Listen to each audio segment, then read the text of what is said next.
नमस्कार दोस्तों, स्वागत है आपका भगवत ज्ञान मोटिवेशन चैनल में। दर्शकों, मेरा आपसे ये अनुरोध है कि इस वीडियो को पूरा ज़रूर सुनें ताकि इससे आपको इसके पाठ का ही फल मिलेगा। और दोस्तों, अगर आपने ये चैनल अभी तक सब्सक्राइब नहीं किया तो प्लीज़ इस चैनल को सब्सक्राइब कर लें ताकि ऐसे ही आने वाली वीडियो की नोटिफिकेशन आपको मिल जाए। तो आइए दोस्तों, शुरू करते हैं इस वीडियो को। श्री साई सच्चरितमानस अध्याय 27वां। इस अध्याय के पाठ का फल है सद्गुरु का लाभ होगा। अध्याय 27वां। कथा है, काका नाथ भागवत अगर तू पढ़ेगा तो यही एक दिन तेरे काम आएगा। शिरडी आने वाले लोगों में से कई लोग किसी धार्मिक ग्रंथ का पाठ करते थे, या तो मस्जिद में बाबा के सामने बैठकर पाठ करते या अपने मुकाम पर बैठकर। आम लोगों का ऐसा रिवाज था कि अपनी पसंद का ग्रंथ खरीदकर माधवराव के द्वारा साईं जी के हाथ में देना और फिर बाबा वह ग्रंथ उल्टा पुल्टा करके फिर वापस दे देते। माधवराव बाबा के प्रसाद के तौर पर वह ग्रंथ लौटा देते। भक्तों की ऐसी आस्था थी कि प्रसाद ग्रंथ पढ़ने पर अपना मंगल हो जाएगा। कभी ऐसा भी होता कि बाबा किसी का ग्रंथ न लौटाते हुए माधवराव से रखने के लिए कहते। अगर वह भक्त ने खरीदा है सोच के माधवराव अगर उसे लौटाने के लिए पूछ भी ले तो भी बाबा ग्रंथ नहीं लौटाते और यह ग्रंथ तेरे ही पास रख, ऐसा सीधा जवाब दे देते। मतलब यह कि कौन क्या पढ़े ये भी बाबा ही तय करते थे। एक बार काका महाजनी बाबा के दर्शन के लिए शिरडी आए थे। उन्हें ऐसा ही एक ग्रंथ नाथ भागवत साईं जी ने दिया था। उसे वह हर दिन पढ़ते थे और जहाँ भी जाते तो वह साथ रखते। काका शिरडी आए तो माधवराव उनसे मिलने के लिए गए और निकलते समय काका से बोले, काका यह भागवत मैं देखकर फिर लौटा देता हूँ। और वह ग्रंथ साथ में लेकर गए। जब मस्जिद गए तो बाबा ने पूछा, श्याम्या यह ग्रंथ कौन सा है? तो माधवराव ने वही ग्रंथ बाबा के हाथ में दिया। बाबा ने वह ग्रंथ देख के वापस देते हुए कहा, यह ग्रंथ तू अपने पास ही रख, आगे काम आएगा। इस पर माधवराव ने कहा, बाबा यह किताब काका की है, मैं इसे लौटाने का वादा करके लाया हूँ, वह मैं कैसे रख लूँ? बाबा इतना ही बोले, मैंने जब यह रखने के लिए कहा है तब यह समझ ले कि यह आगे चलकर काम आने वाली है। अब माधवराव करे भी तो क्या करे। उन्होंने उल्टे पाँव काका के पास जाकर काका को सब हकीकत बताई और वह किताब अपने पास रख ली। कुछ दिन बाद काका जब फिर से शिरडी आए तो उनके साथ वह एक और भागवत ग्रंथ लाए थे। वह ग्रंथ बाबा के हाथ में देने पर उसे प्रसाद के तौर पर लौटाते हुए बाबा बोले, ए काका यही ग्रंथ तेरे काम आने वाला है, इसीलिए अब यह ग्रंथ किसी को मत देना। बाबा ने जिस अंदाज में यह कहा वह देखते हुए काका ने वह ग्रंथ सर पर उठाया और फिर साथ में ले गए। ऐसा ही एक बार शिरडी के डाकघर में एक पार्सल बापू साहब जोग के नाम आया। खोलने पर उन्होंने देखा तो वह लोकमान्य तिलक की लिखी किताब थी जिसका नाम गीता रहस्य था। जोग वही किताब लिए सीधे मस्जिद पहुंचकर बाबा के पास गए और चरण स्पर्श करके बैठने लगे तो वह पार्सल नीचे गिर पड़ा। तब बाबा ने पूछा, बापू साहब क्या है इसमें? तब जोग ने पार्सल खोल के किताब बाबा के पास दी। उसे कुछ देर देख लेने के बाद उस पर 1 रुपया रखते हुए वह ग्रंथ लौटाते हुए बाबा ने कहा, यह ग्रंथ तू दिल लगाकर पढ़ते जा, इसी से तेरा भला हो जाएगा। श्री बापू साहब को ऐसा लगा कि बाबा ने यह बड़ा ही अनुग्रह आज किया और वह ग्रंथ लेकर चले गए। ओम साई राम। इसके आगे की कथा है, अब तक मन शुद्ध नहीं है ऐसा कैसा तू रामदासी है। एक बार रामदासी संप्रदाय का भक्त शिरडी आया था। वह हर रोज़ मस्जिद आकर बाबा का दर्शन करने के बाद वहीं आसन लगाकर बड़े लगन से 2 ग्रंथ पढ़ लेता। एक था विष्णु सहस्त्रनाम और दूसरा था आध्यात्म रामायण। एक दिन बाबा ने उस रामदासी को बुलाया और बोले, देख मेरे पेट में बहुत दर्द हो रहा है, ऐसा लगता है कि मेरी अतड़ियाँ टूट जाएगी। तू मेरे लिए कहीं से भी सोनामुखी जो पेट साफ रखने वाली एक बूटी है वो लेकर आ। वह खाने के सिवा अब कोई इलाज नहीं रहा। वह रामदासी तुरंत निकल पड़ा। जैसे ही वह चला गया तब बाबा उठे और उसके थैले में से विष्णु सहस्त्रनाम की किताब लेके अपनी गद्दी पर जाकर बैठ गए। फिर माधवराव को पास बुलाया और कहा, श्याम्या, यह पुस्तक बहुत ही उपयोग की चीज़ है। एक वक्त मुझे कुछ पीड़ा हो रही थी और दर्द की वजह से मैं कराह रहा था।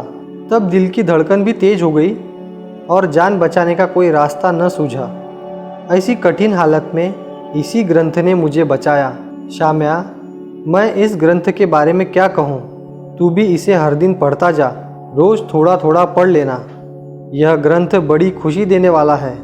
इस पर माधवराव बोले, बाबा, आप ग्रंथ मुझे दे रहे हैं यह तो ठीक है, मगर यह रामदासी बड़ा ही तेज मिजाज और झगड़ालू है।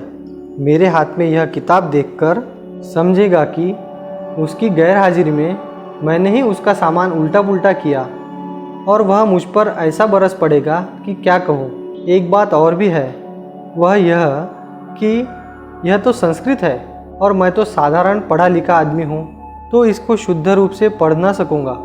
बाबा फिर बोले, तुझे इन बातों से क्या लेना देना। यह मेरा हुक्म है और वह पालन करना तेरा धर्म है। तू बेशक पढ़ता जा। इस पर माधवराव ग्रंथ जेब में रखकर चुपचाप बैठे। कुछ देर बाद जब रामदासी लौटा तो अन्ना चिंचोनी करने उसे उसकी गैर हाजिरी में जो कुछ हुआ वह सब बताया। इस पर सोनामुखी देना तो दूर ही रहा, लेकिन वह माधवराव पर बरस पड़ा। वह कहने लगा, तूने ही बाबा का बहाना करके मेरी किताब हथिया ली। अब तू सीधी तरह उसे लौटा दे, नहीं तो मैं यही मेरा सर पटक कर फोड़ दूंगा। मेरी चीज़ चुराने वाले बाबा का नाम बता के खुद का गुनाह छुपाता है। तू तो बड़ा ही पहुँचा हुआ निकला। माधवराव ने उसे समझाने की हर संभव कोशिश की, मगर वह एक न माना। तब वे बोले, तेरी किताब में क्या हीरे जवाहरात जड़े हैं या बाजार में न मिलने वाली दुर्लभ चीज़ है? तेरा बाबा पर यकीन नहीं है? यह सब देखते हुए बाबा रामदासी से बोले, अरे श्याम्या भी तो अपना ही आदमी है, फिर उस पे क्यों बिगड़ता है? इतने ग्रंथ पढ़ने पर भी तेरा मन इतना चंचल कैसे? सहस्त्रनाम और आध्यात्म रामायण के पाठ करने वाले की बानी तो मिठास भरी होनी चाहिए, मगर तू तो कोरा ही रह चुका।